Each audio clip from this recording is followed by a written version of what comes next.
Hi everybody. So today I wanted to talk a little bit about tripods and how useful they are in everyday photography. Go through some of my experiences with tripods and what you can use them for. Now many of you probably are aware of what you can use tripods for. They come in handy, or almost a necessity if you're shooting in low light and you're using slow shutter speeds to steady your shot. Tripods are great for that. If you're doing time-lapse photography, landscape, starscapes, product photography, video. If you're shooting video, tripods really help for nice smooth panning. Sports photography, a lot of times they may not use a tripod, but they use monopods just to help stabilize their shot for those lenses that are like 200mm telephoto lenses, 200mm plus lenses. Tripods and monopods come in handy for that. So anyway, I'm sure many of you are aware of that. So today's tripods are mainly made of two types of materials. There's the aluminum tripod and the carbon fiber tripod. I think there's also some other materials, maybe steel or some other types of metal, but the mainstream tripods are basically made out of aluminum and carbon fiber.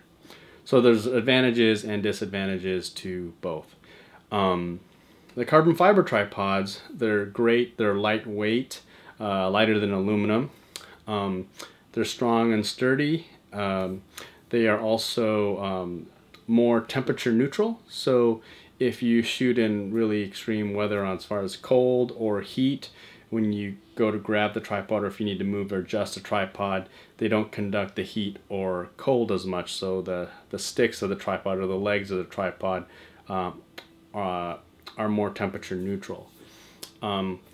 What some of the disadvantages, I guess, of a tripod is because they're lighter, they're not as great for super long exposures where you need something that's rock steady. You know, heavier tripods like aluminum tripods are better for that. Unless you have a carbon fiber tripod and you may weigh it down a little bit to make it even more sturdy, then that'll work. But typically, if you're doing super long exposures, you want a heavier tripod. And also they're double, triple, they're just much more expensive than aluminum tripods. So for aluminum tripods, it's like the opposite of carbon fiber. The good things about aluminum tripods is they're very sturdy and they're heavier than carbon fiber. I don't mind the weight. I have two aluminum tripods, which I like. I don't mind having the weight. I just feel a little more comfortable with my camera gear on top of a heavier, more sturdier tripod. Anyway, and they help with longer exposures. Exposures that go for minutes at a time. You want something that's gonna keep your camera as steady as possible. And they're also cheaper than, or typically they're less expensive than a carbon fiber tripod. So I'm gonna go over my two tripods and what I use. They're not necessarily, may not fit your needs, but they fit my needs. A couple of things about tripods is tripods also come in basically two sections. They come with the legs like this, and they come with a head up here, and they're interchangeable. Typically you can buy the legs and then buy a different head that suits your needs. There's a bunch of different heads on here. This is a ball head. There's ball heads, there's three-way pan tilt heads, which are more for video and landscape and panoramas. There's a gimbal head for longer lenses, longer, heavier lenses. There's pistol grip heads, which is kind of like a ball head, but you can adjust your camera with one hand, so you don't have this. I need to use two hands here to make an adjustment. Gosh, I don't know all of them, but there's a bunch. And then there's also quick release plates that also help, so you can quickly mount and dismount your camera body from the tripod. So with all the different choices of tripods out there, I own two. I'm gonna do a review on both of them, give you the pros and cons and why I have these two different tripods. The first tripod I want to review is this tripod here. It's the MePhoto Road Trip tripod. It's an aluminum tripod. They also come in a carbon fiber version, but I picked the aluminum one. They also have different colors. I got the blue one, and it's a really good tripod. It came with this ball head as a bundle. A couple reasons why I like this tripod is, well, the main reason why I purchased it is because it's small. It folds in on itself, so it's quick and easy to pack. It's small enough where you can put it in a backpack or your bag, or just hand hold it. It has the twist locks for the legs. It has 4 sections for the legs. You can just grab the legs about a quarter turn one way. I can do it with one hand, and then extend the legs, and then, you know, tighten back up another quarter turn, and so on, and then loosen it, and then close it.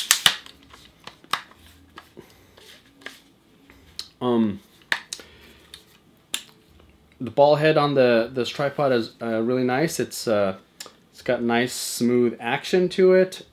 The knobs they have nice tension. They have a good feel. It's all metal. The plate, the quick release plate, is an Arca Swiss style plate. The only thing that I wish it had was on the back of the plate, it has a coin type of fastener or tightener.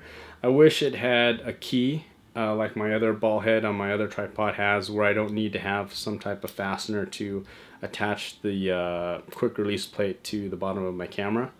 But that's a small little gripe. It's not really that big of a deal. So that's a little quick review of this tripod. It's really nice to have a small tripod. Just, you know, a lot of times I need a tripod, but I don't need something as big and heavy as this tripod. I just need something to help me steady my shot, and this tripod does the job great. Nice. Now my other tripod, my bigger tripod, this Manfrotto tripod, it's great. I prefer to use this tripod when I can, if it's, you know, convenient enough to lug around and carry, because I just feel more secure with my gear on this big heavy aluminum tripod. When I have my gear on it, it's rock steady. I don't have any reservations of my gear falling over or anything like that. It's an aluminum tripod. The legs here on this tripod are the clip system. It's got 2 clips on it, so when I extend it, you just undo the clips, extend it, lock them down, you know. That's really nice. You know, I don't know if you prefer the twist or the clip ones. It's not that big of a deal to me. The legs on this tripod can go from, they can move to 45 degrees. So that's really nice. So if you need to get really low angles, you can extend the legs and get this tripod pretty low to the ground. The ball head here, I love this ball head. It's a nice, heavy, sturdy ball head. It's also an aluminum ball head.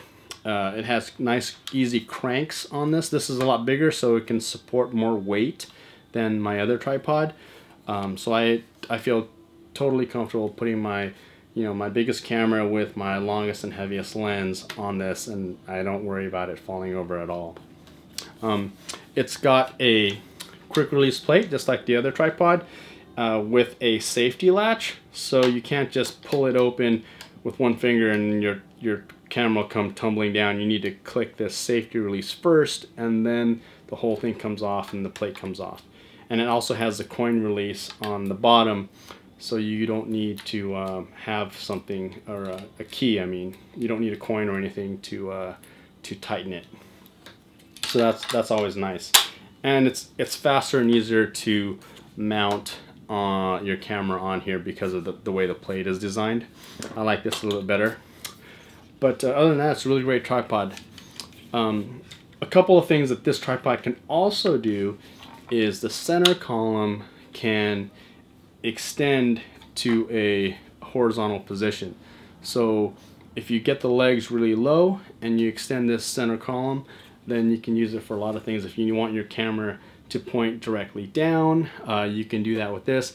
Although if I would do that, I would still put weights on this, like sandbags or something, on the tripod to make sure that there's enough weight on the tripod, because you don't want, you know, a big heavy camera and lens on, you know, the horizontal side, and then suddenly this kind of, you know, feels a little teetery. So I still put weight even with this big heavy tripod if I use that feature on this tripod. It's got the spirit level on here, which is great.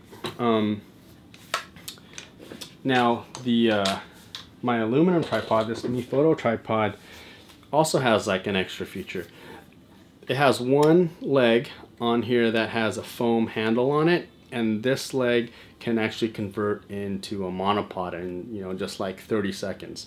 It's really nice and easy, convenient, so you kind of have like a two-in-one with it. You have a regular small portable tripod along with a nice monopod. If you need one on the fly, you can just use this as two-in-one.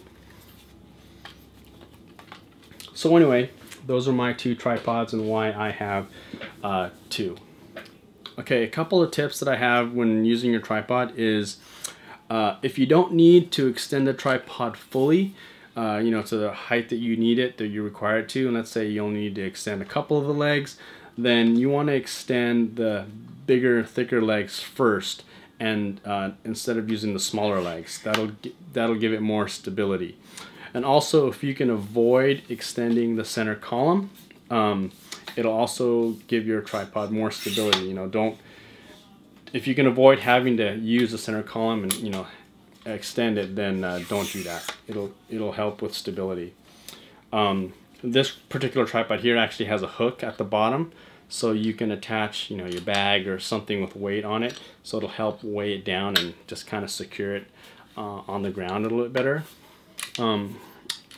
Oh, I forgot to mention, this tripod also came with a bag and an Allen wrench, as well as changeable feet. So right now these have rubber feet, but you can change them out with metal spikes that come with the bag. And they just twist off, you know, like a screw, and then unscrew these and then screw in the 3 metal feet on there as well. So that's kind of nice also. So those are kind of tips on how to use a tripod, you know, in its most secure fashion. As far as buying a tripod, get the tripod you want. You know, you're going to spend a little bit more money, but really a tripod is kind of like a one-time deal. You buy it and you keep it for years and years and years. It'll last you forever. You buy a nice, good, sturdy, you know, well-built tripod, it'll last you 20, 30 years. You know, even if, let's say, I didn't spend $600, but there are tripods out there for $600 for a set of legs, and then, you know, $600 for the ball head, you know, stuff like that. These are just consumer tripods, but they suit my needs. But, you know, you think about it, someone's spending that kind of money on a tripod, you're like, man, that's crazy, it's so much money.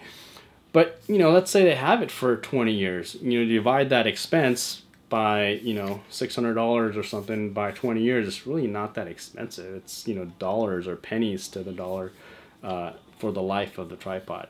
You know, rather than buying something really cheap for $50 or $100 or something like that, then having it break and then buying something again, and then that whole time you don't have a really good quality sturdy tripod, you know, when you could have just spent the extra money up front, got something, a one-time deal, you buy it and it'll just last you, you know, for as long as you take care of it.